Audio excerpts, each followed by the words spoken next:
परिचालित हो चली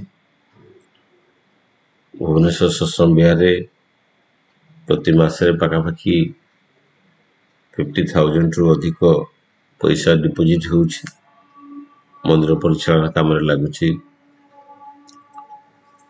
जा हो ये सुभाष भाई निष्ठा एवं सुभाष भाई ठाकुर प्रति जो भल पाइबा से भाव चली पारी तो जा हो कार्य व्यस्तता भितर सुभाष भाई काली फोन करते एक्चुअली आगे बुली भी जाइली व्यस्त थी बाहर को जाइली तो जहाँ टॉपिक रखाई हूँ दीक्षा बा दीक्षार प्रयोजनीयता भारतीय संस्कृति बा आर्य संस्कृति रे दीटा जिनस गुरुत्व बहन करे गोटे हूँ दीक्षा गोटे हूँ शिक्षा शिक्षा पाई अनेक शिक्षानुष्ठान अच्छी विद्यालय ठारू महाविद्यालय पर्यंत यूनिवर्सिटी पर्यंत अनेक किसी शिक्षानुष्ठान अच्छी जो मनीष मान को शिक्षा दि जाए मनीष शिक्षा बाल्यावस्था आरंभ कर बुढ़ा अवस्था पर्यंत शिक्षा ग्रहण करें किंतु ये जो आर्य संस्कृति बा आर्य परंपरा भितर दीक्षा आउ एक विधान थिला किंतु दीक्षा नवापाई कौन अनुष्ठान नहीं दीक्षा दवापाई सेमती अनुष्ठान नहीं तेबे दीक्षा माने कौन दक्षताति आसी जो दीक्षा माने दक्ष हेबा दक्ष ही उठिबा तो शिक्षा नेले को मनुष्य दक्ष ही उठेनी ना शिक्षा नेले मनुष्य तार व्यक्तिगत कौशल शिखे पैसा रोजगार कर कौशल शिखे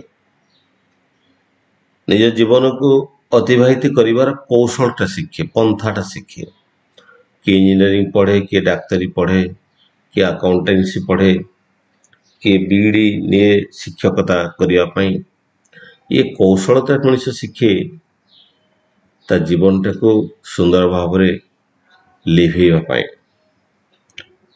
या सहित दीक्षा हूँ तार व्यक्तिगत जीवन को तार जो व्यक्तिगत जीवन को सुंदर भाव में परिचालित करने जहाँ आवश्यक पड़े ता हूँ दीक्षा व्यक्तित्व विकास जहाँ आवश्यक पड़े ता हूँ दीक्षा ये दीक्षा ननेले मनुष्यर व्यक्तित्व परिप्रकाश हुए ना ठाकुर को पचरा जे दीक्षार उद्देश्य कौन ठाकुर कहले दीक्षा है धर्मदान करवा धर्मदान मान है तार वैशिष्ट्य पाली सत्ता पोषणी योग्यता को अभिदीप्त कर तोड़वा धर्मदान है तार वैशिष्ट्य पाली सत्ता पोषणी योग्यता को अभिदीप्त कर तोड़वा तेबे वैशिष्ट्य कौन वैशिष्ट्य हूँ आमर जिते किसी गुण गारिमा अच्छी ता भितर आम पाखे श्रेष्ठ ही उठी गुण को ही वैशिष्ट्य कहुए अनेक किसी विशेष भाव में श्रेष्ठ ही उठी गुण वैशिष्ट्य को गुण को वैशिष्ट्य बोली कहुए तेणु धर्मदान माने है तार वैशिष्ट्य पाली सत्ता पोषणी सत्ता माने आमर जो आत्मा अच्छी आत्मा को जी पोषण दिए आम आत्मा को जी आनंद दिए आम से कर्म करूँ मोर आत्मा को जो आनंद दिए मुझे कर्म करे मु डाक्तर हुएनी मु इंजीनियर हो पारिनी मु चाषी हो पारिनी मु बेपारी हो पारिनी कि चेष्टा कले भी पारिनी कारण ताहा मोर सत्ता को आनंद दिएनी तार मोर आत्मा को आनंद दिएनी तेणु मोर आत्मा को जोटा आनंद दिए ता हूँ मोर वैशिष्ट्य शिक्षकता मोर वैशिष्ट्य तो धर्मदान मान है ठाकुर कहते धर्मदान मान है वैशिष्ट्य पाली सत्ता पोषण योग्यता को अभिदीप्त करवा रंजित करवा मंजित करवा आउ उत्तरोत्तर तोड़ी धरवा निष्ठा आकृति सहित जार अनुशीलन भितर दे मनीष सबु दिगरु उन्नत हो उठे दक्ष हो उठे ସର୍ବତ ଭାବେ ଦକ୍ଷ ହେବା ହେଉଛି ଦୀକ୍ଷାର ମୂଳ ଉଦ୍ଦେଶ୍ୟ। ଦୀକ୍ଷାର ମୂଳ ଉଦ୍ଦେଶ୍ୟଟା ଆମେ ଏବେ ବୁଝୁଛେ ମଣିଷର ଯେଉଁ ବ୍ୟକ୍ତିତ୍ୱ ଅଛି, ଯେଉଁ ବୈଶିଷ୍ଟ୍ୟ ଅଛି, ସେ ବୈଶିଷ୍ଟ୍ୟଟାକୁ ଅଭିଦୀପ୍ତ କରିବା, ମାନେ ତାକୁ ବଢ଼େଇବା, ତା ହେଉଛି ଏଇ ଦୀକ୍ଷାର ମୂଳ। ତେଣୁ ଲାଷ୍ଟକୁ ଯାହା ଠାକୁର କହୁଛନ୍ତି ଯେ ସର୍ବତ ଭାବେ ଦକ୍ଷ ହୋଇ ହେବା ହେଉଛି ଦୀକ୍ଷାର ମୂଳ ଉଦ୍ଦେଶ୍ୟ। ସର୍ବତ ଭାବରେ ଦକ୍ଷ ହୋଇ ଉଠିବା ତାହା ହେଉଛି ଦୀକ୍ଷାର ମୂଳ ଉଦ୍ଦେଶ୍ୟ। ତେବେ ସର୍ବତ ଭାବେ ଦକ୍ଷ ବା ଉନ୍ନତ ହେବାକୁ ହେଲେ ମଣିଷ ଜୀବନରେ ସୁକେନ୍ଦ୍ରିକ ହେବାକୁ ପଡ଼ିବ, ସୁକେନ୍ଦ୍ରିକ ହେବା ଦରକାର। ଆଉ ସୁକେନ୍ଦ୍ରିକ ହେବାକୁ ଗଲେ ହିଁ ଦୀକ୍ଷାର ପ୍ରয়োଜନ। ତ ଦୀକ୍ଷାର ପ୍ରয়োଜନୀୟତା କ'ଣ ନା ମଣିଷ ଯଦି ସୁକେନ୍ଦ୍ରିକ ହେବ, ଯଦି ଡିସିପ୍ଲିନ୍ ନ ହେବ, ଯଦି ଏକ ଆଦେଶରେ ଯଦି ନିଜକୁ ପରିଚାଳିତ ନ କରେ, ତାହେଲେ ସେ ସର୍ବତ ଭାବେ ଦକ୍ଷ ବା ଉନ୍ନତ ହୋଇପାରେ ନା। ତେଣୁ ସର୍ବତ ଭାବେ ଦକ୍ଷ ବା ଉନ୍ନତ ହେବାକୁ ହେଲେ ସୁକେନ୍ଦ୍ରିକ ହେବା ଦରକାର। ଆଉ ଏ ସୁକେନ୍ଦ୍ରିକ ହେବାକୁ ଗଲେ ହିଁ ଦୀକ୍ଷାର ପ୍ରୟୋଜନ ପଡ଼େ। ଆମେ ମାନେ ଯେଭଳି ମାନେ ଆମର ମଙ୍ଗଳ ଚାହୁଁ, ସମସ୍ତଙ୍କ ସତ୍ତା ଭିତରେ ମଧ୍ୟ ସତା ସଚ୍ଚିଦାନନ୍ଦମୟ ଅଛନ୍ତି, ସତ୍ୟମ୍ ଶିବମ୍ ସୁନ୍ଦରମ୍ ଅଛନ୍ତି। ଆଗେ ଆମମାନଙ୍କର ମାନେ ଆଗ କାଳରେ ଆମମାନଙ୍କର ଗୋଟେ ପ୍ରଥା ଥିଲା, ବ୍ରାହ୍ମଣ କ୍ଷତ୍ରିୟ ବୈଶ୍ୟ ବର୍ଗର ପିଲାମାନେ 5 ବର୍ଷରେ ଦୀକ୍ଷା ନେଉଥିଲେ, 5 ବର୍ଷରେ ଦୀକ୍ଷା ନେଉଥିଲେ। ଦୀକ୍ଷିତ ହୋଇ ନିୟମ ଅନୁସାରେ ଚାଲିଲେ ମଣିଷ ଭିତରେ ଶୁଭଟା ଜାଗ୍ରତ ହେଇ ଉଠେ, ମଙ୍ଗଳଟା ଜାଗ୍ରତ ହେଇ ଉଠେ। ଉପବୀତ ଭିତର ଦେଇ ସେଇ ପ୍ରଥା ମଧ୍ୟ ଚାଲିଛି।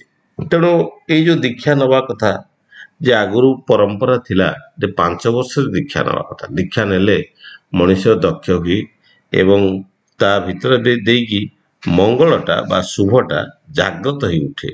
ସେଇ ନିୟମ ଅନୁସାରେ ଯେତେବେଳେ ଚାଲେ ସେ ଯେତେବେଳେ ଜାଗ୍ରତ ହେଇ ଉଠେ, ନିୟମକୁ ମାନେ ନା ତ ଜାଗ୍ରତ ହୁଏ ନା। ତେଣୁ ଏଇ କ୍ରମରେ କଥା ଉଠେ ଯେ ଠାକୁର ପାଖରେ ଜଣେ ରୀତିକ୍ ଥିଲେ, ଠାକୁର ତାଙ୍କୁ ଉତ୍ତର ଭାରତ ସେ ଦକ୍ଷିଣ ଭାରତ ବୁଲିବା ପାଇଁ ପଠାଇଥିଲେ। ସେ ଯେତେବେଳେ ଦକ୍ଷିଣ ଭାରତ ବୁଲାବୁଲି କରିକି ଆସିଲେ, ବିଭିନ୍ନ ଏରିଆ ବୁଲିଲେ, ଆସିକି ଯେତେବେଳେ ଠାକୁରଙ୍କ ପାଖରେ ପହଞ୍ଚିଲେ, ଠାକୁରଙ୍କୁ କହିଲେ ଯେ ଅନେକ ଜାଗାରେ ଲୋକମାନଙ୍କର ଶିକ୍ଷାର ବ୍ୟବସ୍ଥା ନାହିଁ, ଅନେକ ଜାଗାରେ ହସ୍ପିଟାଲର ବ୍ୟବସ୍ଥା ନାହିଁ, ସ୍ୱାସ୍ଥ୍ୟ ପାଇଁ ସୁନ୍ଦର ସ୍ୱାସ୍ଥ୍ୟ ପାଇଁ ହସ୍ପିଟାଲର ମଧ୍ୟ ବ୍ୟବସ୍ଥା ନାହିଁ। ତେଣୁ ଆମ ସତ୍ସଙ୍ଗର ମୂଳ କାମ ହେବ କି ଆମେ କିଛି ଅନେକ ଗୁଡ଼ିଏ ହସ୍ପିଟାଲ ତିଆରି କରିବା, ଆଉ ଅନେକ ଗୁଡ଼ିଏ ଶିକ୍ଷା ଅନୁଷ୍ଠାନ ତିଆରି କରିବା, ଯାହାଫଳରେ ଲୋକମାନଙ୍କର ଆମ ପ୍ରତି ମାନେ ଦୃଢ଼ ବିଶ୍ୱାସ ବନିବ ଆଉ ଲୋକମାନଙ୍କର ଉପକାରରେ ଲାଗିପାରେ। ଠାକୁର ବସିଥିଲେ, ଉଠି ପଡ଼ିଲେ, ଧେତ୍ କରିକି ଦୀକ୍ଷା ଦରକାର।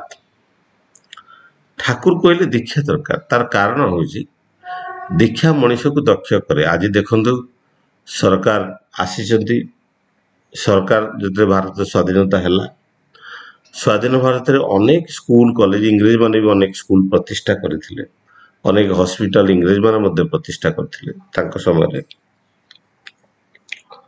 ଆଉ ଆଜି ଅନେକ ଗୁଡ଼ିଏ ସ୍କୁଲ ତିଆରି ହେଇ ପଡ଼ିଛି, ଅନେକ ଗୁଡ଼ିଏ ହସ୍ପିଟାଲ ତିଆରି ହେଇଛି, ଅନେକ ଗୁଡ଼ିଏ ଅନୁଷ୍ଠାନ ତିଆରି ହେଇଛି, ଅନେକ ଅନୁଷ୍ଠାନ, ଅନେକ ଶିକ୍ଷାନୁଷ୍ଠାନ କୁହନ୍ତୁ, ଶିଳ୍ପ ଅନୁଷ୍ଠାନ କୁହନ୍ତୁ, ଅନେକ ସଂସ୍ଥା ଗଢ଼ି ଉଠିଛି, ବିଭିନ୍ନ ବଡ଼ ଅଫିସ, ଅନେକ ଗୁଡ଼ିଏ office, irrigation office, agriculture office, ଏମିତି ଅନେକ ଗୁଡ଼ିଏ ଅଫିସ ଗଢ଼ି ଉଠିଛି।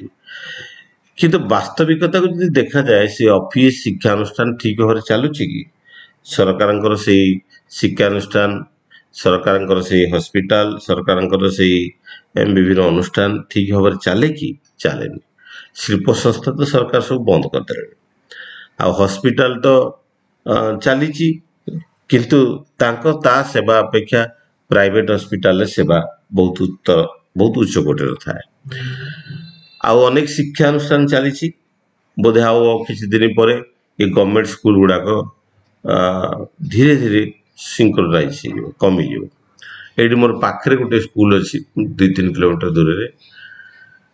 12 जन टीचर अच्छा 21 जन स्टूडेंट अच्छा गवर्नमेंट स्कूल 8 क्लास पर्यंत अच्छे तेणु ये हूँ व्यवस्था तेणु तार कारण कौन तार कारण से प्रकार मनीष तैयारी ही ना जोटा कि अनुष्ठान को चलई पारे से प्रकार मनीष तैयारी ही पारि ना जो माने अनुष्ठान को ठीक भाव चलई पारे तेणु ठाकुर विधान अनुष्ठान तैयारी करवा ठाकुर गोटे अनुष्ठान मनीष तैयारी करने ठाकुर चाहिए से दीक्षार एत प्रयोजन तो दीक्षार प्रयोजनीयता को जब आम देखू तेणु दीक्षा ये आज आवश्यकता नुहे यहाँ जुग जुग धरी ऋषि परंपरा गुरु परंपरा भितर दे ये दीक्षार व्यवस्थाटा गढ़ी उठी आगु समय थिला कौन होता जिते आमर सबू आम मैंने कौन करुले ना विभिन्न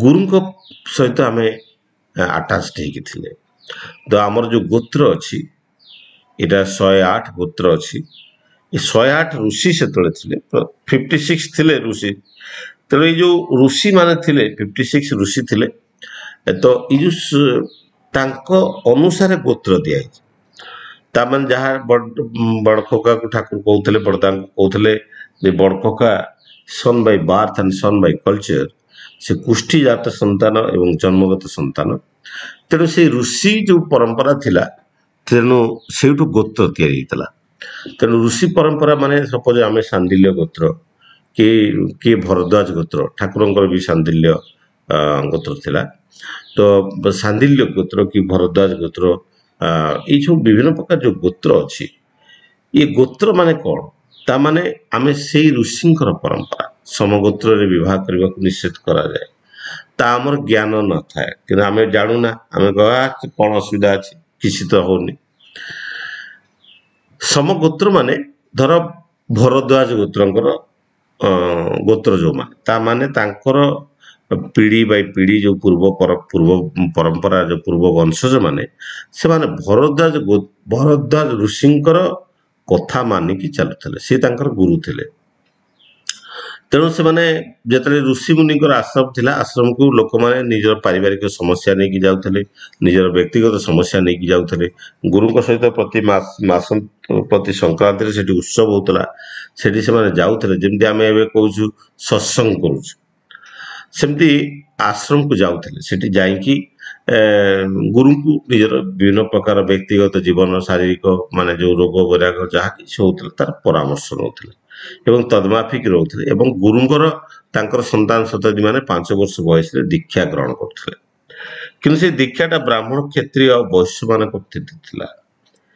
शूद्र मान से दीक्षा व्यवस्था नथिला किंतु ठाकुर कौन कले ना समस्त सबु धर्म पाई सबु जाति पाई सबु वर्ण पाई ये दीक्षा व्यवस्था करते गले तेज से जाऊे आश्रम जाकि विभिन्न गुरुंकर माने सेवा शुश्रूषा करुले गुरु सहित परामर्श करुले गुरुंकर गुरु विभिन्न लोक घर को मझे मझे वर्ष थर जाऊे विभिन्न भूल भटका घर भर जहाँ अच्छी वास्तु रिलेटेड हो कि चलन रिलेटेड हो सुधारुले से गुरु सर्वत सेवा थे तेणु कल्चर जेहेतु पढ़ुते से आम भरद्वाजर कुष्ठीजात संतान भरद्वाजर आम जन्मगत संतान नुहे आमर गोत्र अनुसार आम कुष्ठीजात संतान आमर चलनी आमर चरित्र माफिक थिला तेणु समान चलनी समान गोत्र भितर माने समान परिवार विवाह कला भाया जो पुओ झो समान गोत्र थांती देखा जाए भितर जेनेटिक डिजीज गुड़ाक बहुत एक्टिव हुए संतान संतति मान भितर जेनेटिक डिजीजटा अत्यंत प्रखर हो उठे तेणु जेनेटिक डिजीज फल से माने कौन करती ना से जेनेटिक डिजीज रे से माने माने साधी होती जहाँ फल जेनेटिक डिजर्डर रोगाक्रांत देखा जाए जेनेरेशन भितर समगोत्र विभाग कले संतान मानक से उन्नति लाभ करें आउ संतान मानक भितर से वैशिष्ट्य फुटी उठी पारे ना तेणु ये जिते कथा उठे ये कथा उठे तेणु ये गुरु जो थिले से गुरुंकर सेतिपाई कुलगुरुंकर दीक्षा व्यवस्था थिला। कुलगुरु माने से जो वंशगत गुरु, कुलगुरु माने जो वंशगुरु, जो माने वंशर जो माने गुरु। जड़े से ठाकुर को पचारे जे कुलगुरु अर्थात वंशगत गुरु को निकट दीक्षा ग्रहण करने प्रथा तो हिंदू मान मध्य प्रचलित अच्छी, तो यार कौन कौन ताहले कौन सार्थकता नहीं माने यार कौन ताहले कौन सार्थकता नहीं। तो ठाकुर जो दीक्षा व्यवस्था कले ठाकुर बहुत सुंदर भाव में बुझे देते। सद्गुरु आवर्तमान जो सद्गुरुंकर जो सद्गुरुंकर देहांत हो जाए सेतबेले कुलगुरु माने कौन करती, कुलगुरु सहित सद्गुरुंकर आवर्तमान भी अभ्यासटा जो बजाय रहे, ये गुरु प्रति जो टाणटा थिला, गुरु प्रति जो व्यवस्था थिला सेटा जदि बजाय रहे से कुलगुरु निकट दीक्षा नेबार पद्धति चली आसुला। दीक्षा ग्रहण गोटे निहाती आवश्यक करणीय जिनस ठाकुर भाषा एवं सद्गुरु जिते जगत न था पूर्वतन सद्गुरुंकर प्रदर्शित पथरे साधनारत रहिबा या ही काम्य। तो से कुलगुरु ठार दीक्षा ना जो जो सद्गुरु जिते माने धरा ये धाम न था कुलगुरु पाखु दीक्षा नहीं जीवन को परिचालित करने कथा। जिते सद्गुरु आसती सद्गुरु ठार पुणी दीक्षा नवा पड़ो। आउ सद्गुरुंकर सद्गुरु जो सन्धान पाइला माने सद्गुरु हाथ में पड़े प्रवृत्ति भेदी टाणटा टाण नहीं अनुसरण कले मनीष निजर संस्कार और मनरे मनर गणी घूरबार निस्तार पाएना। तो मनीष मनरे जो खूब धर्म करुच्ची किंतु प्रकृत धर्म हुए ना, कारण शास्त्र कहती जेते पूजा ही कर गुरु पूजा नहले हेब ना।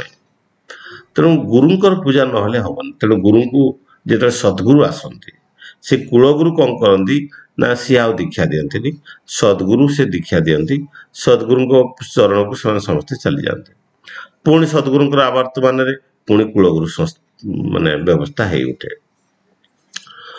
तेणु ये कथा उठे जो कुलगुरु को दीक्षा नेले जे सद्गुरु दीक्षा नवा पड़े कहीं ना जो सद्गुरु आसती ठाकुर आसती सेतबेले आउ कौन कुलगुरुंकर दीक्षा आवश्यक पड़े ना।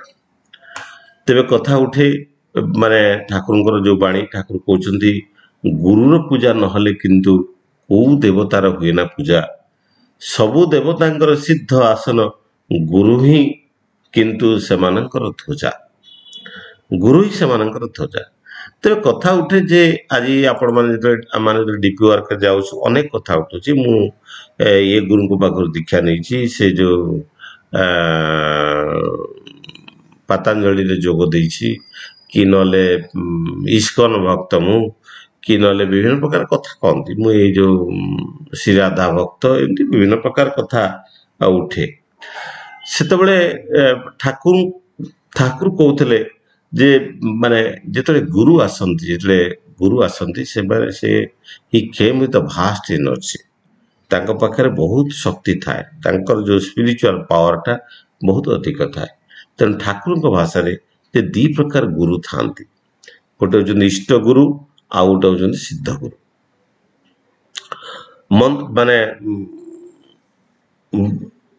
तेरे इष्ट गुरु कौन? इष्ट गुरु किए? इष्ट जी मंगल, सी इष्टर अर्थ हूँ मंगल, मंगल गुरु। तेरे इष्ट गुरु को आमे जिते पर्यंत बुझीपारे तेरे से पर्यंत आमे जाता पाखु दीक्षा नहीं कि आमे दीक्षा नहीं गली बोली भावु। तेरे ठाकुर जो बाणी अच्छी इष्ट गुरु जन्म सिद्ध मंत्र प्रतीक तीन सिद्ध गुरु तांके बोले साधना सिद्ध जिन।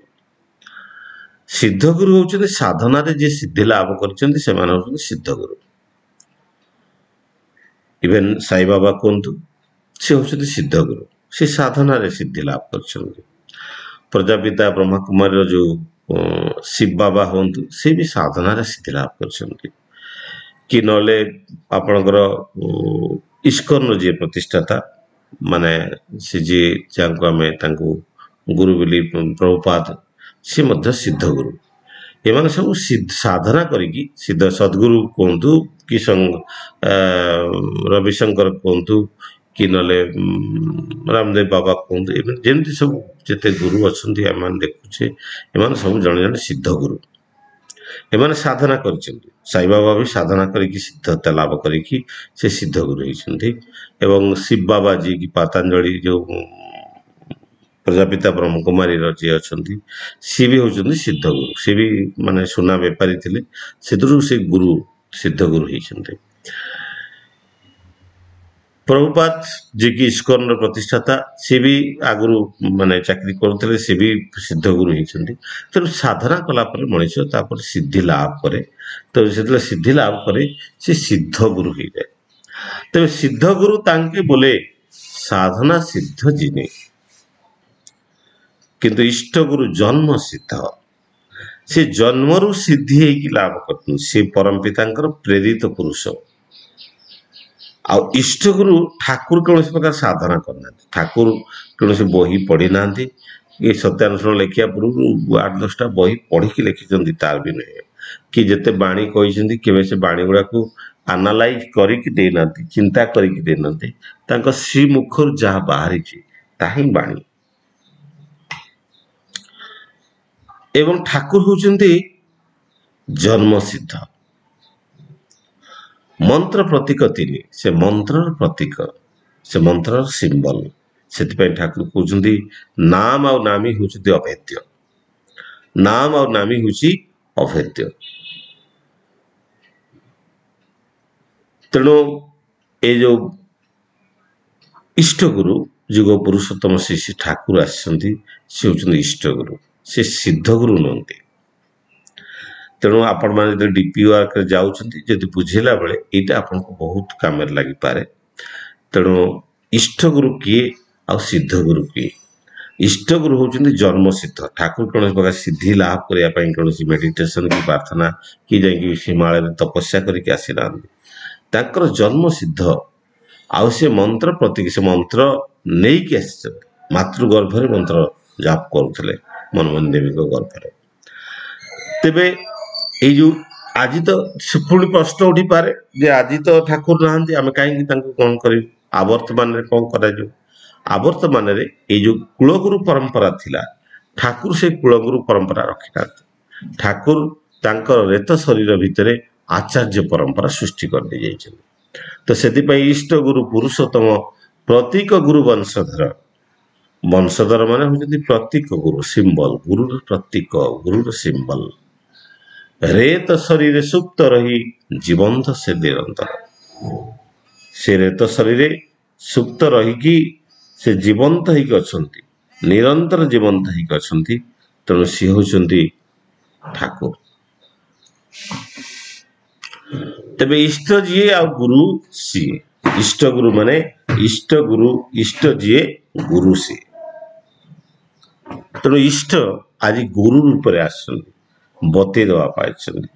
ଯେଉଁଥିପାଇଁ ତାଙ୍କ ପାଖରୁ ଦୀକ୍ଷା ନେବାର ପ୍ରয়োଜନୀୟତା କେତେ ସେଇଥିରୁ ଜଣାପଡ଼େ। ଆମେ ଯାହାଙ୍କ ପାଖରୁ ଦୀକ୍ଷା ନେଇଛେ ସେ କୌଣସି ସିଦ୍ଧଗୁରୁ ନୁହନ୍ତି, ସେ ହେଉଛନ୍ତି ଇଷ୍ଟଗୁରୁ। ସ୍ୱୟଂ ଇଷ୍ଟ ଆଉ ସ୍ୱୟଂ ଇଷ୍ଟ ଯିଏ ଗୁରୁ ସିଏ। ତେବେ ଇଷ୍ଟ ମାନେ କଣ? ଇଷ୍ଟ ମାନେ ହଉଛି ମଙ୍ଗଳ। ତେଣୁ ଜୀବନରେ ଆମେ ସମସ୍ତେ ମଙ୍ଗଳ ଚାହୁଁ, ଭଲ ଚାହୁଁ। ତେଣୁ ସେଇ ଇଷ୍ଟ ଗୁରୁଙ୍କ ନିର୍ଦ୍ଦେଶିତ ପଥରେ ତାଙ୍କର ଦୀକ୍ଷିତ ହବାଟା ନିତ୍ୟାନ୍ତ ପ୍ରୟୋଜନୀୟତା। ତେବେ ଆମେ ଯୋଉ ଇଷ୍ଟ ବୃତ୍ତି କରୁ, ଇଷ୍ଟ ବୃତ୍ତି ମାନେ କଣ? ବୃତ୍ତି ମାନେ ଯାହା କରଣୀୟ ବା ଯାହା କରୁ ମାନେ ତାହା ହଉଛି ବୃତ୍ତି। ତେଣୁ ଏଇ ଯୋଉ ଇଷ୍ଟ ବୃତ୍ତି ମାନେ କଣ? ଇଷ୍ଟ ମାନେ ଯଦି ମଙ୍ଗଳ ହୁଏ, ମଙ୍ଗଳର ବୃତ୍ତି। ତେଣୁ ଜୀବନରେ ମଙ୍ଗଳ କରଣୀୟ କର୍ମଟା କରିବାଟା ହଉଛି, ତାହିଁ ହଉଛି ଏଇ ଯୋଉ ମଙ୍ଗଳଟାକୁ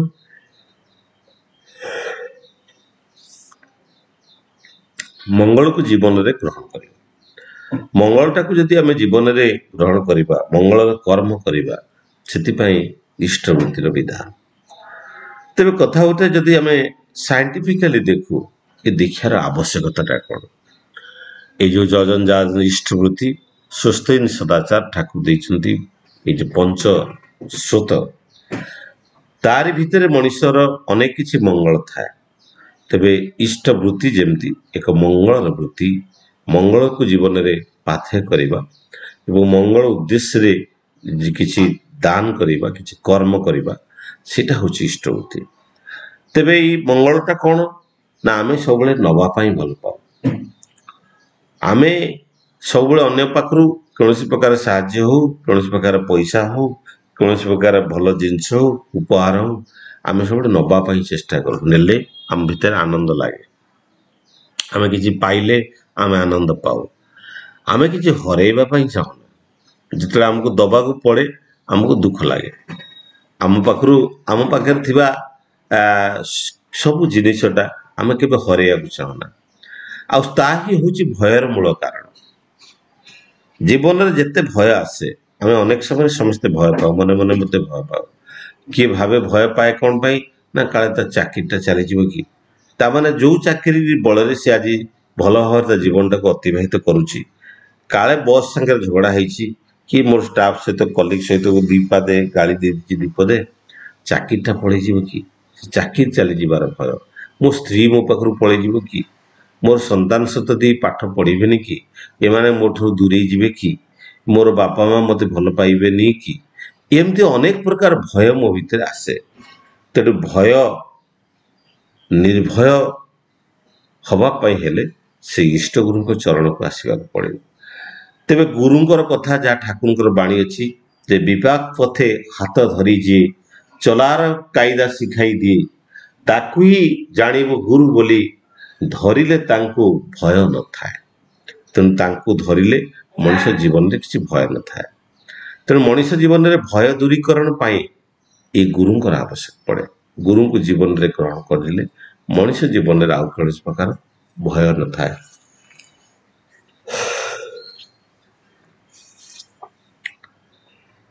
ତେଣୁ ଏଇ କଥା ଯେତେବେଳେ ଅନନ୍ତ ମହାରାଜ ଯେତେବେଳେ ପଞ୍ଚାନନ ସରକାର ତାଙ୍କୁ ଭେଟିଥିଲେ, ବସ୍ରେ ଦେଖା ହେଇଥିଲେ। ପଞ୍ଚନାନ ସରକାର ଦ ମ୍ୟାଥମେଟିକ୍ସରେ ପ୍ରଫେସର, ବହୁତ ସବଜେକ୍ଟରେ MA ପାସ୍ କରିଥାନ୍ତି। ଯେତେବେଳେ ସେ ଅନନ୍ତ ମହାରାଜଙ୍କୁ ଭେଟିଲେ, ସେ ଅନେକ ଜ୍ଞାନ ଗାରିମାରେ ପାଣ୍ଡିତ୍ୟ ଲାଭ କରିଥାନ୍ତି ପଞ୍ଚାନନ ସରକାର। ଯେତେବେଳେ ତାଙ୍କୁ ଦୀକ୍ଷାର କଥା କୁହାଗଲା, ସେ କହିଲେ ଯେ ଏଇ ଧର୍ମ, ଏଇ ଯେଉଁ ଆଧ୍ୟାତ୍ମିକତା, ଏସବୁ ପଢ଼ିବା ପାଇଁ ବିଭିନ୍ନ ପ୍ରକାର ବେଦ ପୋଥି ପୁରାଣ ଅନେକ ଅଛି। ତାକୁ ପଢ଼ିକି ଆମେ ଅନେକ କିଛି ଜ୍ଞାନ ଆହରଣ କରିପାରୁ। ଆମେ ଯେଉଁ ବେଦ କଥା କହୁଛୁ, ଠାକୁର କହୁଛନ୍ତି ବେଦ ମାନେ ଯେଉଁ ବୋଧ କରିବାଟା ହେଉଛି ବେଦ। ବେଦ ମିନ୍ସ ନଲେଜ, ଜ୍ଞାନ, to feel, to know with all the thoroughness, that is the Veda. And bodh means to know and to feel. Veda ମାନେ ଜାଣିବା ଆଉ ବୋଧ ମାନେ ଅନୁଭବ କରିବା, ଫିଲ୍ କରିବା। ତେଣୁ ଏଇ ଯେଉଁ ବିଭିନ୍ନ ପ୍ରକାର ବେଦ ଅଛି, ଋଗ୍ବେଦ ଅଛି, ତାହା ମଣିଷକୁ ସ୍ୱାସ୍ଥ୍ୟ ସମ୍ବନ୍ଧୀୟ ଜ୍ଞାନ ଦିଏ। ତେଣୁ ଯେଉଁ ଏଇ ବେଦ ଅଛି ଡିଫେନ୍ସ, ସାମ ବେଦ କଲଚର ଏବଂ ଅଥର୍ବେଦ ସାଇନ୍ସ ଉପରେ ଜ୍ଞାନ ଦିଏ। ସୋ ଏଇ ବିଭିନ୍ନ ପ୍ରକାର ବେଦରେ ବିଭିନ୍ନ ପ୍ରକାର ଜ୍ଞାନ ଥାଏ। ତେଣୁ ପଞ୍ଚାନନ ସରକାର ତାହା କହିଲେ କି ଯଦି ଆମେ ସମସ୍ତ ବେଦ ପୋଥି ପୁରାଣ ପଢ଼ୁ, ତେଣୁ ଆମର ସବୁକିଛି ଜ୍ଞାନ ହେଇଯିବ।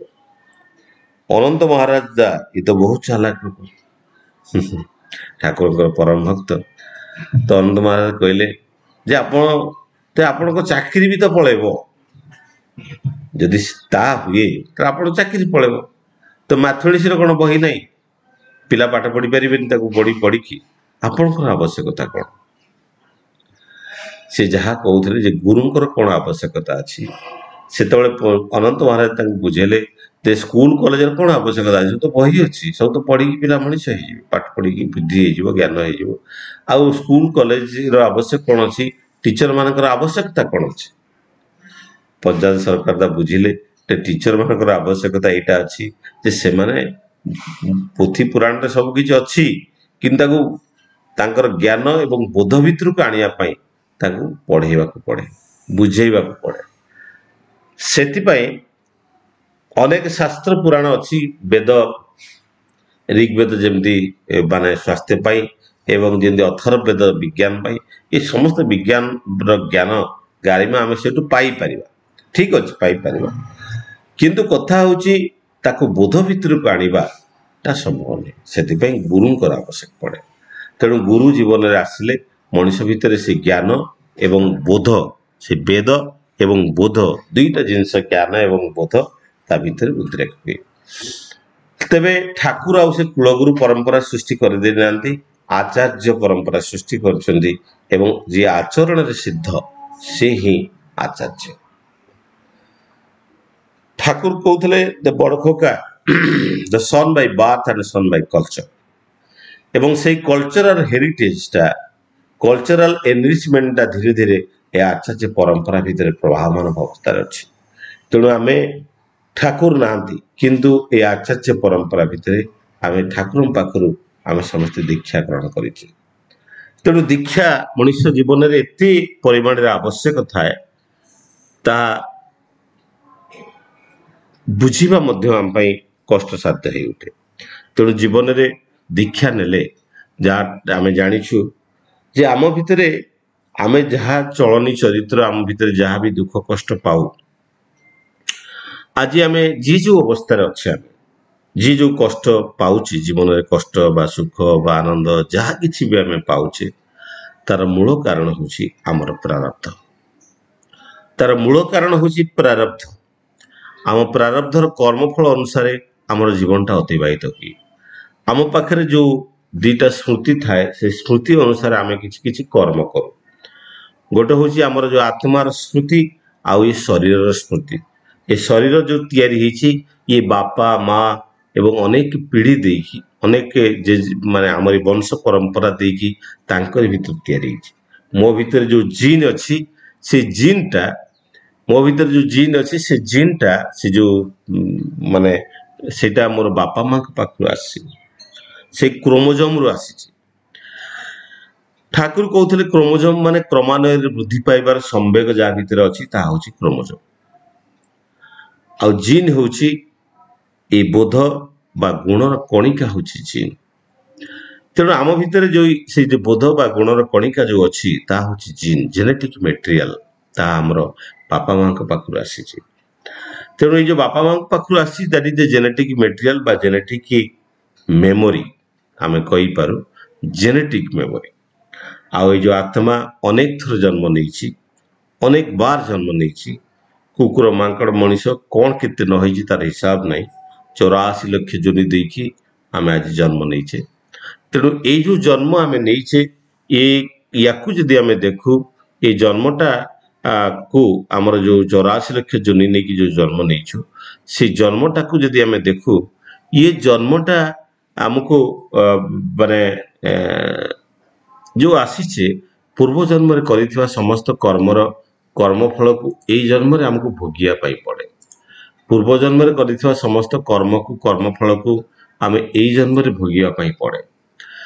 ତେଣୁ ଆମ ପାଖରେ ସେଇଟା ଗୋଟେ ହେଉଛି କାର୍ମିକ ମେମୋରି। ସେଇ କାର୍ମିକ ମେମୋରି ଆଉ ଜେନେଟିକ୍ ମେମୋରି ଆଉ ଆମେ ଯେଉଁ ଇଭଲ୍ୟୁସନ ହେଇକି ଆସିଛେ, ଇଭଲ୍ୟୁସନ ମେମୋରି, ଏ ତିନିଟା ମେମୋରି ଅନୁସାରେ ଆମେ ଚାଲୁ। ତେଣୁ ଏଇ ଯେଉଁ ତିନିଟା ମେମୋରି ଦେଇକି ଚାଲୁ, ଆମେ ଜେନେଟିକ୍ ମେମୋରି ନେଇକି ଚାଲୁ। ମୋ ବାପା ଯଦି କୌଣସି ରୋଗଗ୍ରସ୍ତ ଥାନ୍ତି, ତେଣୁ ମୋତେ ବି ରୋଗ ହେଇପାରେ, ମୋତେ ବି ସେଇ ଜେନେଟିକ୍ ଡିଜିଜ୍ ହେଇପାରେ। ମୋ ବାପା ମାଙ୍କର ଯେଉଁ ଚଳନୀ ଚରିତ୍ର ଥିଲା, ମୋ ପାଖରେ ମଧ୍ୟ ସେଇ ଚଳନୀ ଚରିତ୍ର ଦେଖାଯାଏ। ମୋ ବାପା ମା ମାନେ ତ ପିଓର ନଥିଲେ, ତାଙ୍କ ଭିତରେ ଭୁଲ ଭଟକା ଥିବ। ତେଣୁ ମୋ ଭିତରେ ମଧ୍ୟ ଭୁଲ ଭଟକା ଅଛି। ତେଣୁ ସେଇ ଭୁଲ ଭଟକାକୁ ସୁଧାରିବା ପାଇଁ, ପରିବର୍ତ୍ତନ କରିବା ପାଇଁ ଗୁରୁଙ୍କର ଆବଶ୍ୟକ ପଡ଼େ। ତେଣୁ ଗୁରୁ ଯେତେବେଳେ ଆସନ୍ତି, ମଣିଷର ସେଇ ଜେନେଟିକ୍ ମେମୋରି ଆଉ ତାର ଯେଉଁ କାର୍ମିକ ମେମୋରିର ଅନେକ ଆମୂଳଚୂଳ ପରିବର୍ତ୍ତନ ହୁଏ। କାରଣ ଗୁରୁଙ୍କ ନିର୍ଦ୍ଦେଶିତ ପଥରେ ମଣିଷ ଯେତେବେଳେ ଜୀବନଟାକୁ ଅତିବାହିତ କରେ, ତା ଭିତରେ ଥିବା ଅନେକ ପୂର୍ବଜନ୍ମର ପ୍ରାରବ୍ଧର କର୍ମଫଳ ମଧ୍ୟ ତା ଭିତରୁ ଲାଘବ ହୁଏ। ଏଇ ଯେଉଁ ଜେନେଟିକାଲ ଚେଞ୍ଜେସ୍ ହୁଏ, ଠାକୁର ଗୋଟେ ସୁନ୍ଦର ଭାବରେ କହୁଛନ୍ତି, the mutation is possible by the eager attempt. ତେଣୁ ଏଇ ମ୍ୟୁଟେସନ୍ କ'ଣ? ଏଇ ଯେଉଁ ଜେନେଟିକ୍ କ୍ରସଓଭର ହୁଏ, ଯେତେବେଳେ ମା ବାପାଙ୍କର ମିଳନ ହୁଏ, ଯେତେବେଳେ ଶୁକ୍ରାଣୁ ଆଉ ଡିମ୍ବାଣୁର ଯେତେବେଳେ ମିଳନ ହୁଏ, ଏଇ ଫାଲୋପିଆନ୍ ଟ୍ୟୁବ୍ରେ ଯେତେବେଳେ ମାନେ ଫର୍ଟିଲାଇଜେସନ୍ ଷ୍ଟାର୍ଟ ହୁଏ, ଏଇ ଜେନେଟିକ୍ ମେଟେରିଆଲଟା ଯେତେବେଳେ ସେଠି ତିଆରି ହୁଏ ଫାଲୋପିଆନ୍ ଟ୍ୟୁବ୍ରେ, ତ ମାତୃଗର୍ଭରେ ମାତୃର जो जेनेटिक जो माने फर्टिलाइजेशन जो हार्मोनाल सिक्रेशन हुए से हार्मोनाल सिक्रेशन टा तार बापा प्रति भल पाइबा पर निर्भर करे एवं जेते निबिड़ भल पाइबा थाए सेते संतान टा सेते उच्च कोटिर हुए एवं संतान रो जेनेटिक क्रॉसओवर टा ठीक हुए that is called the mutation genetic crossover टा ही म्यूटेशन एवं म्यूटेशन से समय तैयारी हो जाए तेणु आमर जो वैशिष्ट्यटा तैयारी हुए जो वैशिष्ट्य बा गुण नहीं कि आम जीवन टाक अतिबाहित करूँ जो गुण वैशिष्ट्य नहीं कि आम जीवन टाक अतिबाहित करूँ से गुण वैशिष्ट्यटा आमर सेति बेलू तैयारी हो जाए मातृगर्भ आम जीवनटा से मातृगर्भर से वैशिष्ट्य अनुसार परिपालित हुए तबे कथा उठुची ए जो ठाकुर गोटे इंग्लीश रे बाणी होची जे आमर जो जन्मगत वैशिष्ट्य अच्छे द बार्थ इनस्टिक्ट जहाँ आम पाखे अच्छी से बार्थ इनस्टिक्टा आम पाखे जोटा अच्छी से बार्थ इनस्टिक्टा को जदि आम देखू ताकू आम परिवर्तन करि परिबा नाही तेणु गुरु को जीवन में ग्रहण करले लिविंग आइडियाल सहित मनुष्य आटाच्ड हुए जीवंत आदर्श सहित मनुष्य आदर्श माने आटाच्ड हुए सेतेबेले कौन हुए ना ता भितर जीवंत आदर्श को जो आटाच हुए से जीवंत आदर्श बा गुरुंकर वैशिष्ट्य व्यक्तिर वैशिष्ट्य परिणत हुए मुझे गुरु को ग्रहण करे मोर जन्मगत वैशिष्ट्य थाए मोर प्रवृत्ति थाए मु प्रवृत्ति माफिक जीवन यापन करे मुझे चोर करी चोरी करिवार प्रवृत्ति थाए एवं खराब काम करिवार प्रवृत्ति थाए मोर वैशिष्ट्य मते एक चोर बिली मते प्रतिहित करिवार वैशिष्ट्य थाए किंतु जेतेबेले मु सद्गुरु को चरणापन्न हुए जे गुरु को जीवन में ग्रहण करे तांकर वैशिष्ट्यटा मोर वैशिष्ट्य रूपांतरित हुए तेणु तांकर वैशिष्ट्य कौन ना लोक मंगलकारी वैशिष्ट्य लोक मानकर मंगल मंगल उद्देश्य रे तांकर वैशिष्ट्यटा प्रतिपादित थाए तेणु से लोक मानकर भल पाई सर्वदा लोक कल्याण पाई तांकर कर्म थाए तेणु मोर वैशिष्ट्य मध्य से रूपांतरित हुए मु तांकरी वैशिष्ट्य जीवन टाक अतिबाहित करे मु जो प्रारब्धर कर्मफल आज भोगे तार मूल कारण हूँ स्वार्थ निजर स्वार्थपरता मु अनेक कर्म करिछि एई जन्म रे करिछि पूर्व जन्म रे मध्य करिछि तेणु ये जो खराब कर्म करिछि स्वार्थ पाई मुझे निस्वार्थ पर ही उठे डीपी वर्क रे जाए एवं डीपी वर्क रे जाई अन्य मान को धर्म दान करे तेणु तारि भितर कौन हुई ना मोर मंगल साधन हुए तेणु मोर मंगल पाई ठाकुर इष्टवृत्ति देइछन्ति मंगल वृत्ति को जीवन में आपणे नवा जो मु इष्ट कर्म करे ता हूँ मंगलर कर्म तेणु मनीष मंगल कर्म करे एवं मंगल को जीवन में धरिकी चले ता जीवनटा पुणी मंगलमय हो उठे एवं तार वैशिष्ट्य किछि न थाए से इष्टक वैशिष्ट्यटा ता जीवन वैशिष्ट्य हो उठे सेतबेले सी निस्वार्थपर भाव में जीवनटा को अतिबाहित करें आनंद दुख रे समस्त प्रारब्ध को पछरे छाड़ी दे समस्त प्रारब्धर कर्मफल को पछरे छाड़ी दे आनंद रे जीवनटा को अतिबाहित करवाटा संभव हुए से जीवन में गुरुंकर आवश्यक पड़े तो ठाकुर जहाँ कहते जे इष्ट गुरु जन्म सिद्ध मंत्र प्रतीक तीन ठाकुर गोटे मंत्र देइछन्ति आपण माने देखंतु जे आम मुंड को प्रति मुहूर्त रे बा पर डे 72,000 थॉट्स गुड़ाक आसे ये जो 72,000 थॉट्स मोर प्रति समय प्रति दिन आसूची ये थॉट्स गुड़ाक ये जो माने थॉट्स मो मन को आसूची से मन भीतर जो थॉट्स आसूची ताही मोर दुखर कारण तेणु ताही हूँ दुखर कारण तेणु ये जो दुखर कारण ता भीतर थाए तेणु मु जीवन में जिते दुख पाए तार मूल कारण हूँ मानसिक दुख बा मानसिक दुश्चिंता अनेक लोग डिप्रेशन को चली जाती किसी नथबो अनेक समय एंजाइटी डिप्रेशन भितर मनीष अनेक दुख पाए स्ट्रेस तार जीवन में वृद्धि पाए से दुख पाए ये सब मूल हूँ ये मन भीतर जो आसूची थॉट्स मन भीतर जो थॉट्स आसूची कौन आसूची जे मो पुओ काली मते पचारिबनी कि मो स्त्री सहित जो झगड़ा है से कथाटा सब भावे तेणु गोटे रिसर्च जना पड़ी जदि स्वामी स्त्री जदि झगड़ा न करती तो भीतर भल पाइबा कमी जाए एवं खूब कम दिन भितर से डिवोर्स मध्य हो जाए तेणु ये भल झगड़ा लगुच तार मूल कारण हूँ ତାଙ୍କ ଭିତରେ ପ୍ରେମ ବା ଭଲ ପାଇବାଟା ଅଛି, କିନ୍ତୁ ଆମେ ସେ ଝଗଡ଼ାଟାକୁ ମନେ ମନେ ମନେ ପକେଇ ଅନେକ ସମୟରେ କଷ୍ଟ ପାଉ। ତେଣୁ କଷ୍ଟ ପାଇବା କଥା ନୁହେଁ, ଏଇ ଝଗଡ଼ାଟା ଲାଗିବାଟା ନିହାତି ଆବଶ୍ୟକ। ସ୍ତ୍ରୀ ଯଦି କିଛି ବାଧ୍ୟ କରି କହୁଛି, ସେ ମୋର ମଙ୍ଗଳ ପାଇଁ କିଛି କହୁଛି। ମୁଁ ଯଦି ସ୍ୱାମୀଟା ସ୍ତ୍ରୀକୁ କିଛି ବାଧ୍ୟ କରି କହୁଛି, ତାର ମଙ୍ଗଳ ପାଇଁ କହୁଛି। ତେଣୁ ଆମେ ଯେତେବେଳେ ମଙ୍ଗଳ ଚିନ୍ତା କରୁ, ତେଣୁ ଯେତେବେଳେ ଇଷ୍ଟ ଗୁରୁ ବା ମଙ୍ଗଳର ଗୁରୁଙ୍କୁ ଆମେ ଯେତେବେଳେ ଜୀବନରେ ଧରିଛେ, ଯେଉଁମାନେ ଆମର ମଙ୍ଗଳ ଆକାଂକ୍ଷୀ, ମୋର ବାପା ମା ମୋର ମଙ୍ଗଳ ଆକାଂକ୍ଷୀ, ତାଙ୍କ କଥାକୁ ସବୁବେଳେ ମାନିକି ଚଳିଲେ ଜୀବନରେ ମଙ୍ଗଳ ହିଁ ହେଇଥାଏ। ଅନେକ ସମୟରେ ଆମେ ବାପା ମାଙ୍କ କଥା ମଧ୍ୟ ମାନୁନା, ତେଣୁ କାରଣ ସିଏ ହଉଛନ୍ତି ମଙ୍ଗଳଦାତା। ତେଣୁ ବାପା ମା ହଉଛନ୍ତି, ସିଏ ହଉଛନ୍ତି ଜୀବନ୍ତ ଭଗବାନ। ତେଣୁ ତାଙ୍କୁ ଯେତେବେଳେ ଆମେ ଜୀବନରେ ଗ୍ରହଣ କରୁନା, ଜୀବନରେ କେବେ ମଙ୍ଗଳ ହୁଏନି, ଜୀବନରେ କେବେ ଆନନ୍ଦ ଆସେନି, ଜୀବନଟା ଦୁଃଖମୟ ମାନେ ବ୍ୟଥାମୟ ହେଇ ଉଠେ।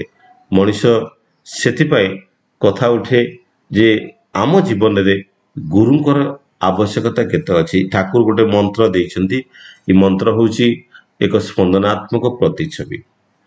ତ ତାକୁ ଯଦି ଆମେ ଇଂଲିଶରେ କହୁ ତ ଟୁ ଆଣ୍ଡ ଫ୍ରୋ ମୋସନ୍, ଏ ଯେଉଁ ଆଗ ପଛ ଗତି କଲେ କରିବାଟା ଯେଉଁ ମନ୍ତ୍ର, ସେ ମନ୍ତ୍ରଟା ଦେଇଛନ୍ତି। କାହିଁକି ଏ ସୃଷ୍ଟିର ଯେଉଁ ଆଦି ଆରମ୍ଭ ହେଇଥିଲା, ଯେଉଁ ବିଗ୍ ବ୍ୟାଙ୍ଗ ଥିଓରି କୁହ, କସ୍ମିକ୍ ଥିଓରି କୁହ, ସେମାନେ କହିଥିଲେ ଏକ ବିରାଟ କମ୍ପନରୁ ସବୁ କିଛି ସୃଷ୍ଟି ହେଇଥିଲା।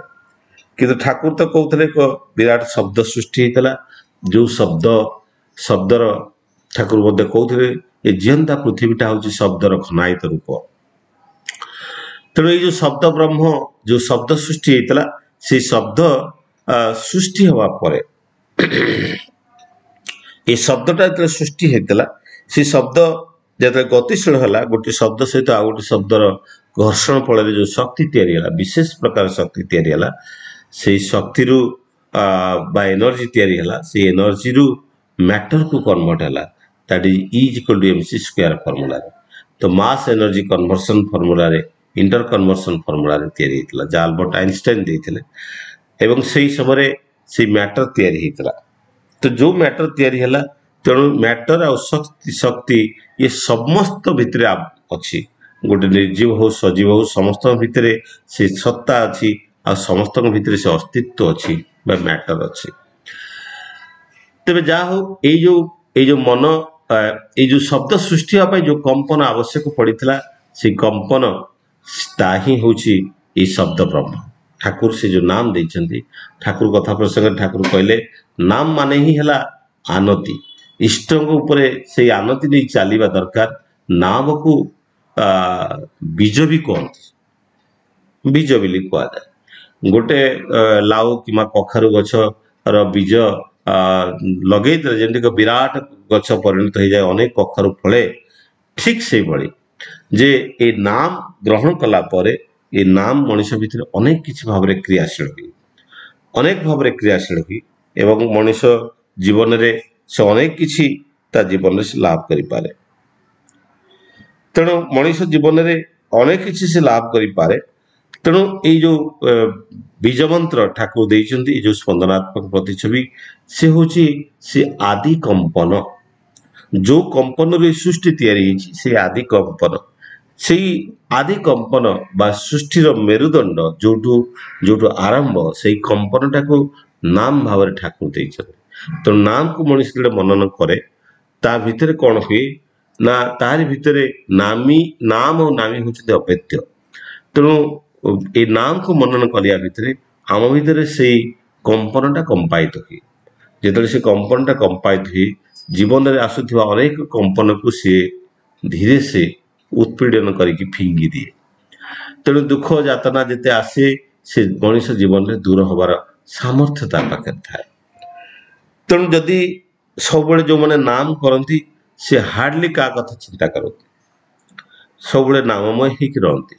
ତେଣୁ ଆମେ କ'ଣ ହୁଏ, ଯେଉଁମାନେ ନାମ କରନ୍ତିନି, ବାଜେ ଚିନ୍ତା, ପଡ଼ିଶା ଘର ସ୍ୱାମୀ ସ୍ତ୍ରୀ ଝଗଡ଼ା ହେଇଥିବେ, ସେଇ କଥା ମୁଁ ମନେ ରଖିଥିବି, ଦିନ ସାରା ସେୟାକୁ ଆକୁ କହୁଥିବି ତାକୁ କହୁଥିବି, 7 ଦିନ ପରେ କି ମାସେ ପରେ ମୋର ଭଉଣୀ ଆସିଲା, ତାକୁ କହିଲି ହେଇ ତାଙ୍କ ଘରେ ଏମିତି ଝଗଡ଼ା ଲାଗୁଥିଲେ। କିନ୍ତୁ ଯୋଉଠି ସ୍ୱାମୀ ସ୍ତ୍ରୀ ଝଗଡ଼ା ଲାଗୁଥିଲେ, ସେମାନେ ରାତିରେ ଶୋଇପଡ଼ିଲେ ଏବଂ ସକାଳୁ ତାଙ୍କର ସେଇ ଯୋଉ ଝଗଡ଼ାଟା ପୁଣି ଭୁଲିଗଲେଣି। ସେ ଝଗଡ଼ା କେବେ ଲାଗିଥାଏ ସିଏ ଭୁଲି ଯାଇଥିବେ, କିନ୍ତୁ ମୁଁ ମନେ ରଖିଛି ଏବଂ ମୋ ଭଉଣୀ ଯେତେବେଳେ ଆସିଲା ସେ ତାକୁ କହିଲେ ଏଇ ତାଙ୍କ ଘରେ ଝଗଡ଼ା ଲାଗିଥିଲା ତୁ ତାଙ୍କୁ ଯାଇକି ଧୀରେ ସେ କଥା ହଉ ଏମିତି କିନ୍ତୁ ସେ ଝଗଡ଼ା ସିଏ ମନେ ରଖିନାହାନ୍ତି ମୁଁ ମନେ ରଖିଛି। ଇଏ ହଉଛି ବାସ୍ତବ ଜିନିଷ। ଏମିତି ଅନେକ ଜିନିଷ ହୁଏ। ମୁଁ କାହାକୁ କିଏ ମୋତେ ଗୋଟେ ଗାଳି ଦେଲା ମୁଁ ସେ ଗାଳିଟା ପାଇଁ ତାକୁ ମନରେ କୋଉ ଦିନ ଗାଳି ଦେବି ବୋଲି ମନେ ରଖିଛି ସିଏ କିନ୍ତୁ ଭୁଲି ସାରିଲାଣି। ଏମିତି ଅନେକ ଜିନିଷ ହୁଏ ଜୀବନରେ।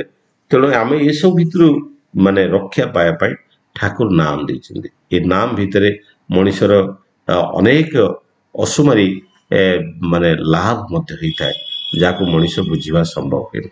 ତେଣୁ ଏ ନାମଟା ସମସ୍ତେ ଦେଇପାରନ୍ତି ନାହିଁ।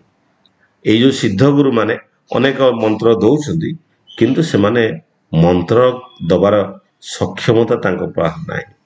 ତେଣୁ ଇଷ୍ଟଗୁରୁ ଜନ୍ମସିଦ୍ଧ ମନ୍ତ୍ର ପ୍ରତୀକ ତିନି କେବଳ ଇଷ୍ଟଗୁରୁ ହିଁ ମନ୍ତ୍ରର ବିଧାନ କରିପାରନ୍ତି। ତେଣୁ ଯୋଉ ମନ୍ତ୍ର ଆପଣ ନଉଛନ୍ତି ଆପଣ ରୀତିକ ଠାରୁ ନଉନାହାନ୍ତି। ଠାକୁର କହିଲେ ଗୋଟେ କୁକୁର କହିଲେ ମଧ୍ୟ ଦୀକ୍ଷା ଦେଇପାରିବ। ତେଣୁ ଆପଣ ରୀତିକ ଠାରୁ ଦୀକ୍ଷା ନଉନାହାନ୍ତି ଆପଣ ସ୍ୱୟଂ ସଦ୍ଗୁରୁ ପୁରୁଷୋତ୍ତମଙ୍କ ପାଖରୁ ଦୀକ୍ଷା ଗ୍ରହଣ କରୁଛନ୍ତି। ତେଣୁ ତାଙ୍କ ଠାରୁ ଆପଣ ଦୀକ୍ଷା ଗ୍ରହଣ କରୁଛନ୍ତି। ତେଣୁ ତାଙ୍କୁ ଠାରୁ ଯେତେବେଳେ ଦୀକ୍ଷା ଗ୍ରହଣ କରୁଛନ୍ତି ତେଣୁ ସେ ହିଁ ଜନ୍ମସିଦ୍ଧ। ତେଣୁ ତାଙ୍କୁ ଜୀବନରେ ଧରିକି ଆମେ ଯଦି ଯେତେ ପାରୁ ଆମେ ଆଗେଇ ପାରୁ ତାହେଲେ ଜୀବନରେ ସେତିକି ଆବଶ୍ୟକତା ଆମେ ଏଇ କଥା ବି ମଧ୍ୟ ପଚରା ଯାଇଥାଏ ଯେ ଦୀକ୍ଷା ଦିଏ କି? ଠାକୁର କହିଲେ ଦୀକ୍ଷା ସେମାନେ ଦିଅନ୍ତିନି ଦୀକ୍ଷା ଦିଏ ମୁଁ। ରୀତିକ ମାନେ ମୋର ଖାଲି ମାନେ ମତେ ବହନ କରନ୍ତି ମୋର ବାଣୀଟାକୁ ବହନ କରନ୍ତି ମୋରି କଥା କହିଦିଅନ୍ତି ସମସ୍ତଙ୍କୁ। ସେଥିପାଇଁ ମୋର କଥା ଅନୁଯାୟୀ ଯଦି ଗୋଟେ କୁକୁରଟେ ବି ଦୀକ୍ଷା ଦିଏ ସେ ଦୀକ୍ଷା ମୋରି ହିଁ ଦିଆ ହୁଏ। ତେବେ କଥା ହଉଛି ଏଇ ଯୋଉ ମାନେ ଦୀକ୍ଷାର କଥା ଉଠେ ଦୀକ୍ଷାଟା ମଣିଷଟାକୁ ମାନେ ଦକ୍ଷ କରି ତୋଳେ। ମଣିଷ ଯେତେବେଳେ ଦୀକ୍ଷା ନେଲା ପରେ ତାର ଯୋଉ ଆଧ୍ୟାତ୍ମିକ ଜୀବନଟାର ଉତ୍ତରୋତ୍ତର ଉନ୍ନତି ଲାଭ କରେ। ଏଇ ଯୋଉ ଠାକୁରଙ୍କର ଯୋଉ ବିଧାନ ଇଏ ଏକ ଧର୍ମୀୟ ଅନୁଷ୍ଠାନ ନୁହେଁ ଏକ ଆଧ୍ୟାତ୍ମିକ ଅନୁଷ୍ଠାନ। ଆଧ୍ୟାତ୍ମିକତା ଆଉ ଧର୍ମ ଭିତରେ ବହୁତ କିଛି ବିଭେଦ ଥାଏ। ତେଣୁ କଥା ହଉଛି ରିଲିଜିୟସ୍ ଯୋଉ ଆମର ଯୋଉ ଧାର୍ମିକ ଧାରାଟା ଜୀବନରେ ପ୍ରତିପାଳିତ ହୁଏ ମାନେ ବହୁତ ଧନୀ ଲୋକମାନେ ଦୀକ୍ଷା ନେଲା ପରେ ସେ ନରମ ଭାବରେ କଥାବାର୍ତ୍ତା କରନ୍ତି ଆଉ ଡାଉନ୍ ହେଇଯାଆନ୍ତି। ତ ଦୀକ୍ଷା ନେସେସରୀ ତ ତେଣୁ ଗୁରୁଙ୍କ ପାଖରୁ ଯେତେବେଳେ ଆମେ ଦୀକ୍ଷା ଗ୍ରହଣ କରୁ ଗୁରୁ ଆମକୁ ଗ୍ରହଣ କରନ୍ତି। ଗୁରୁ ଆମକୁ ଗ୍ରହଣ କରନ୍ତି ଆମ ଜୀବନର ପରିବର୍ତ୍ତନ କରେଇଦେବା ପାଇଁ। ସିଏ ଦୟା କରିକି ଦୀକ୍ଷା ଦିଅନ୍ତି। ବାସ୍ତବିକ ଦୀକ୍ଷା ଆମେ ନଉନା ଦୀକ୍ଷା ସିଏ ଦୟା କରିକି ଦିଅନ୍ତି ଏବଂ ତାଙ୍କରି ସଂରଚନା ଭିତରେ ଆମେ ତାଙ୍କରି ମାନେ ଜାଲରେ ପଡ଼ିଯାଉ ଏବଂ ଦୀକ୍ଷା ଗ୍ରହଣ କରୁ। ତେଣୁ ଦୀକ୍ଷା ଗ୍ରହଣ କରି ଆମେ ଯଦି ଗୁରୁ ବା ଆଚାର୍ଯ୍ୟଙ୍କ ସଂସ୍ପର୍ଶରେ ଆସୁ ସିଏ ହଉଛନ୍ତି ଏକ ଭାଷ୍ଟ ଏନର୍ଜିର ସୋର୍ସ। ସେ ଏନର୍ଜିଟା ଆମ ପାଖକୁ ଟ୍ରାନ୍ସଫର ହୁଏ। ତେଣୁ ଆମେ ଯେତେବେଳେ ସେ ଏନର୍ଜି ଆମର ସତ୍ତା ଉତ୍ତରୋତ୍ତର ଉନ୍ନତି ଲାଭ କରେ ଆମେ ସତ୍ତା ଯଦି ଉଚ୍ଚତର ଆନନ୍ଦ ଲାଭ କରେ ସେତେବେଳେ ଆମ ଜୀବନରେ ଅନେକ କିଛି ଉନ୍ନତି ଲାଭ କରେ ଉନ୍ନତି ହୁଏ। ଠାକୁର କହୁଛନ୍ତି ଦୀକ୍ଷା ମାନେ ଦକ୍ ଧାତୁରୁ ଆସିଛି ଦୀକ୍ଷା ଦକ୍ଷ ମାନେ ଦକ୍ କଥାର ମାନେ ହଉଛି ଆବିଲିଟି ବା ଦୀକ୍ଷା ଏବଂ ଏଇ ଯୋଉ ଦକ୍ଷତା ସଞ୍ଚାରଣ କରେ। କିନ୍ତୁ ଆମମାନଙ୍କର ଯୋଉ ଧାରଣା ମାନେ ଧୀରେ ଧୀରେ ନଷ୍ଟ ହେଇଯାଉଛି। ତେଣୁ ଟିକେ ଜପ ତପ କଲି ମୁଖରେ ଜୟଗୁରୁ କହିଲି ସେଥିରେ ଧର୍ମ ହେଇଗଲାନି ତାହେଲେ କିନ୍ତୁ ନୁହେଁ। ସୁକେନ୍ଦ୍ରିକ ହୋଇ ବାସ୍ତବ ଭାବରେ ତାଙ୍କ ଚରଣରେ ଉପନୀତ ହେଲେ ହିଁ ଦୀକ୍ଷାଟା ସମ୍ଭବ ହୁଏ। ଆଉ ଦୀକ୍ଷିତ ହେଲେ ମାନେ ନିଜର ଚଳନୀର ଯଦି ପରିବର୍ତ୍ତନ ନ ହଉଛି ତେଣୁ ଦୀକ୍ଷା ର ମାନେ କିଛି ରହେନି। ତେଣୁ ମୁଁ ଗୋଟେ ଜାଗାରେ ଥରେ କହୁଥିଲି ଗୋଟେ ଗାଁରେ 4 ଭାଇ ଅଛନ୍ତି ଦୀକ୍ଷା ସମସ୍ତେ ସୁସ୍ଥ ହେଇନି ଆଉ ସକାଳୁ ଉଠିକି ନାମ କୀର୍ତ୍ତନ କରନ୍ତି। ସକାଳୁ ଉଠି କୀର୍ତ୍ତନ କରନ୍ତି ଏବଂ ଏଇ ଯୋଉ ନାମ କୀର୍ତ୍ତନ ସକାଳୁ କରନ୍ତି ବୁଲି ବୁଲିକି ତ ସେଥିରେ କ'ଣ ହୁଏ ସେମାନେ ବୁଲି ବୁଲିକି ନାମ କୀର୍ତ୍ତନ କରନ୍ତି ପ୍ରଭାତ ପରିକ୍ରମା। କିନ୍ତୁ ମୁଁ ଦେଖିଲି ତାଙ୍କ ଗାଁରେ କେହି ଦୀକ୍ଷା ନେଇନାହାନ୍ତି।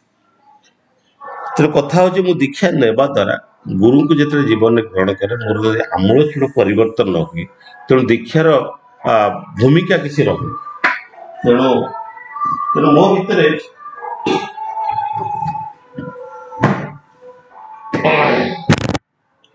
तेणु मो भितर परिवर्तन हवा दरकार दीक्षा नवा द्वारा मो जीवन में किसी परिवर्तन हवा दरकार जदि मो जीवन में किसी परिवर्तन होनी तेबे दीक्षार किसी माने मु दक्ष हो उठी पारिया संभव के तो जो चारि जन भाई कथा कहूँ से माने बेपार करती बेपार ठकती जीवन प्रवृत्ति चेंज है खाली ठाकुर को ग्रहण करदे जे आम मान को देखिक लोक मैंने दीक्षा ने आज जो डीपी वर्क आह्वान आसी तार मूल कारण हूँ आम ठाकुर को जीवन में ग्रहण कर सारा दीक्षा नेला आम जीवन में किसी परिवर्तन देखा जाए आम जजन जाजन इष्टबुद्धि करुचु आम सकाल संध्या प्रेयर करुचु नाम करुचु सब करुचु किंतु से तार मूल उद्देश्यटा कौन आम बुझीपारे ये जो प्रेयर करुचु बहुत लोग भावती प्रेयरटा पूरा निजे मन रखी करदे माने से गोटे बड़ भक्त प्रेयर जी करपारा गीत जी गाई पारा बड़ भक्त ये हूँ गोटे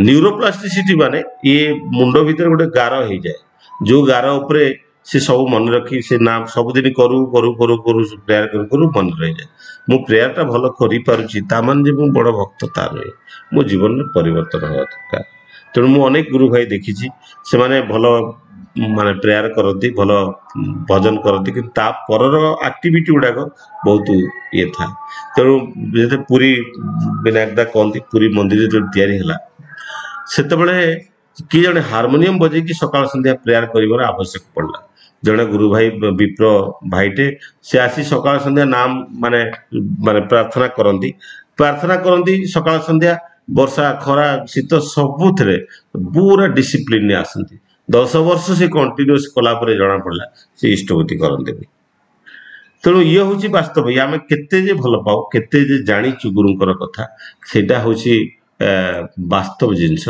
तेणु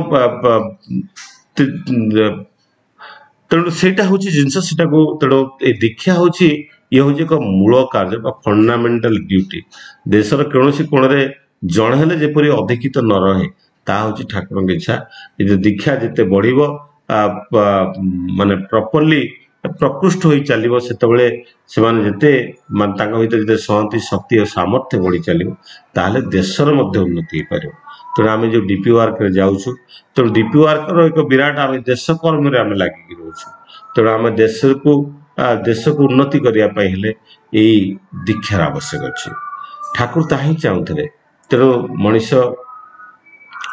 मनीष ये दीक्षा नेला परे तार जो गृहस्थ जीवन अच्छी से गृहस्थ जीवन को जो आवश्यक जो माने कर्म करने को पड़े से कर्मटा माने सुचारू रूप कर पारे तेणु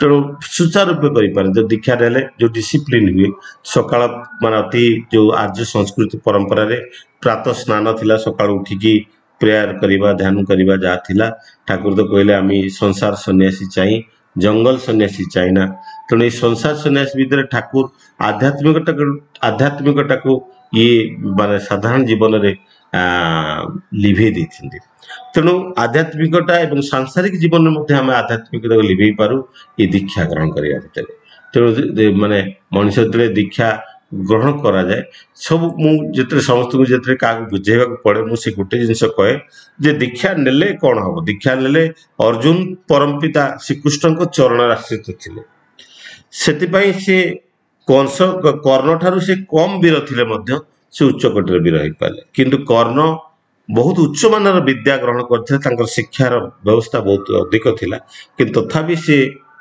माने मृत्युर शिकार होते सी पराजय स्वीकार करते तार मूल कारण हूँ जीवन में गुरु नथिले से गुरु को जीवन में ग्रहण करते गुरु भल पाते कि सी गुरु को भल पाते से गुरु को भल पाते किंतु से जीवन में गुरु को भल थे कर्ण श्रीकृष्ण को बहुत भक्ति करते बहुत भल पाती श्रीकृष्ण भल पाती किंतु कर्ण तांकर कथा को मानिक चलु नथिले तेणु आम खाली दीक्षा नेले हेनी गुरु को भल पाइले हेनी तेणु आमको जीवन में नहीं चलने पड़ो ताहले ही आम जीवन में उन्नति लाभ कर तेणु रावण देखते केते पतन है कंसर कि पतन है ये सब मूल हूँ भीतर से अहंकार ये दीक्षा नेला मनीष जीवन में अहंकारटा धीरे धीरे कौन हुए ना धीरे धीरे पतला हो उठे तेणु धीरे धीरे पतला हो उठे मनीष से माने ସର୍ବଗୁଣ ସମ୍ପନ୍ନ ହେଇ ଉଠେ ଏବଂ ତାର ଜ୍ଞାନ ଗାରିମା ସବୁ କିଛିରେ ସେ ଗଢ଼ି ଉଠେ।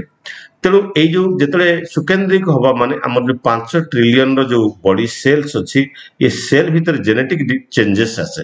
ଏଇ ଯୋଉ ମ୍ୟୁଟେସନ ହୁଏ ଆମେ ନିଷ୍ଠାର ସହିତ ଯେତେବେଳେ ପରିପାଳନ କରୁ ଭଲ ପାଉ ଆମ ଭିତରେ ଜେନେଟିକ ଚେଞ୍ଜେସ୍ ହୁଏ। ତେଣୁ ଏଇ ଯୋଉ ସେଲ୍ ଗୁଡାକ କୋଷ ଗୁଡାକ ଏଗୁଡାକ ମଧ୍ୟ ସୁକେନ୍ଦ୍ରିକ ହେଇ ଉଠେ। ଆମେ ଯେତେବେଳେ ସୁକେନ୍ଦ୍ରିକ ହେଇ ଉଠୁ ଆମ ଭିତରେ 5 ଟ୍ରିଲିୟନର ଯୋଉ ଫିଜିକାଲ ବଡିର ସେଲ୍ସ ଅଛି ଆଉ 1500 କୋଟିର ଯୋଉ ବ୍ରେନ୍ ସେଲ୍ ଅଛି ଏମାନେ ସମସ୍ତେ ସୁକେନ୍ଦ୍ରିକ ହେଇ ଉଠନ୍ତି କନସେଣ୍ଟ୍ରିକ ହେଇ ଉଠନ୍ତି। ତେଣୁ ଜୀବନ ଚଳନୀ ଏତେ ମାର୍ଜିତ ହେଇ ଉଠେ ଆମେ ସେତେ ଜୀବନରେ ଆନନ୍ଦରେ ଜୀବନଟାକୁ ଅତିବାହିତ କରିବାକୁ କରିଥାଉ। ତେଣୁ ସଦୀକ୍ଷା ଗ୍ରହଣ କଲା ପରେ ସର୍ବତ ଭାବେ ତାଙ୍କୁ ଗ୍ରହଣ କଲା ପରେ ତେଣୁ ମାନେ ଅନେକ ଭାବରେ ମଣିଷ ଜୀବନରେ ସୁକେନ୍ଦ୍ରିକତା ଅଛି। ତେଣୁ ଇଷ୍ଟ ଯିଏ ଗୁରୁ ସିଏ ଯୋଉ କଥା ଉଠେ ତେଣୁ ଏଇ ଯେ ଭଗବାନ କିଏ ମୁଁ ଗତ ଥର ଆଲୋଚନା କରୁଥିଲି। ତେଣୁ ଅନେକ କଥା ଅନେକ ମାନେ କହନ୍ତି କିନ୍ତୁ ଠାକୁର କହୁଛନ୍ତି ଭଗବାନ ହଉଛନ୍ତି ଆଦର୍ଶ ଆଇଡିଆଲ ଯାହାଙ୍କୁ ଜୀବନ ଦର୍ଶନରେ ଯାହାଙ୍କ ଜୀବନ ଦର୍ଶନକୁ ଗ୍ରହଣ କରିକି ମଣିଷ ବଞ୍ଚିବା ବଢିବାର ସହାୟକ ହୁଏ ଏବଂ ଆନନ୍ଦରେ ବଞ୍ଚିପାରେ ଆନନ୍ଦରେ ବଢିପାରେ ସିଏ ହଉଛନ୍ତି ଗୁରୁ। ସିଏ ହଉଛନ୍ତି ଗୁରୁ ଆଉ ସିଏ ହଉଛନ୍ତି ଭଗବାନ। ତେଣୁ ସେଇ ଇଷ୍ଟ ବା ଗୁରୁଙ୍କୁ ଜୀବନରେ ଗ୍ରହଣ କଲେ ହିଁ ମଣିଷ ଜୀବନରେ ସେ ଆନନ୍ଦ ଲାଭ କରିପାରେ। ତେଣୁ ସମୟ ତ ହେଇଯାଇଛି। ତେଣୁ ଦୀକ୍ଷା ମଣିଷ ଜୀବନରେ ନିତ୍ୟାନ୍ତ ପ୍ରୟୋଜନ। ଆମେ ସମସ୍ତଙ୍କୁ ବୁଝେଇକି ସମସ୍ତଙ୍କୁ କିଭଳି ଭାବରେ ଦୀକ୍ଷା ଦେବା ତାହା ହିଁ ବୁଝିବା ଦରକାର। ତେଣୁ ସମସ୍ତଙ୍କର ଶାନ୍ତି ସୃଷ୍ଟି ପାଇଁ ପରମ ପିତାଙ୍କ ନିକଟରେ ପ୍ରାର୍ଥନା କରି ମୋର ବକ୍ତବ୍ୟ ଏଠି ବିରାମ ଦଉଛି। ବନ୍ଦେ ପୁରୁଷୋତ୍ତମ ବନ୍ଦେ ପୁରୁଷୋତ୍ତମ ବନ୍ଦେ ପୁରୁଷୋତ୍ତମ। ଦାଦା ଜୟ ଗୁରୁ। धन्यवाद श्रीजुक्त कार्तिक चंद्र बारिक प्रिंसिपल सेंट्रल कॉलेज संबलपुर अति सुंदर भाव आज जगह टॉपिक थिला दीक्षार प्रयोजनीयता सुंदर भाव आलोचना आलोचना को वृद्धि कर समय नहीं जेतु समय सरी जाए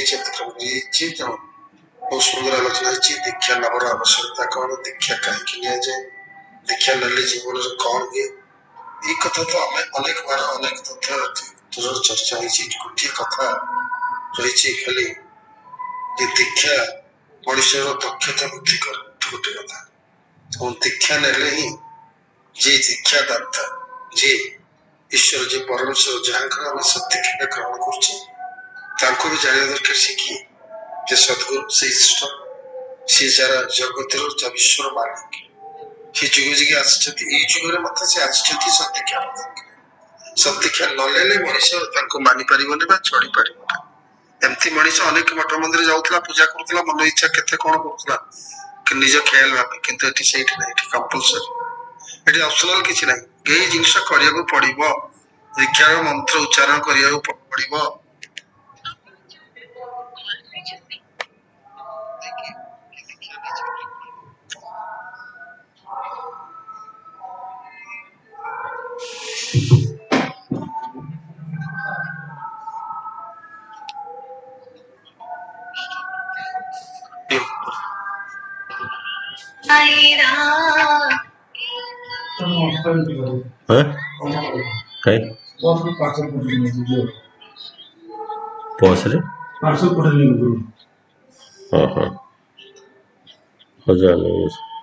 जल्दी पड़े मनीषा पटेल की 10:30 जीव सब मनीषा पर क्या करना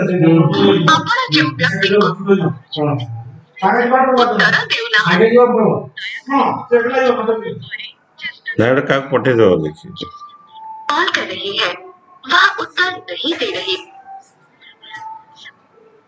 90%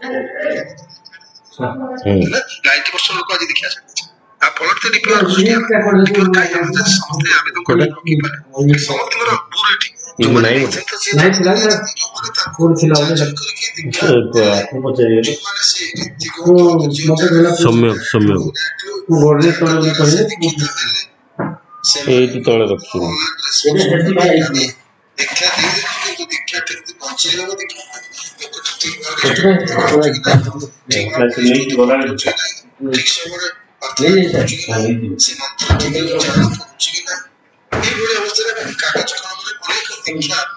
ठीक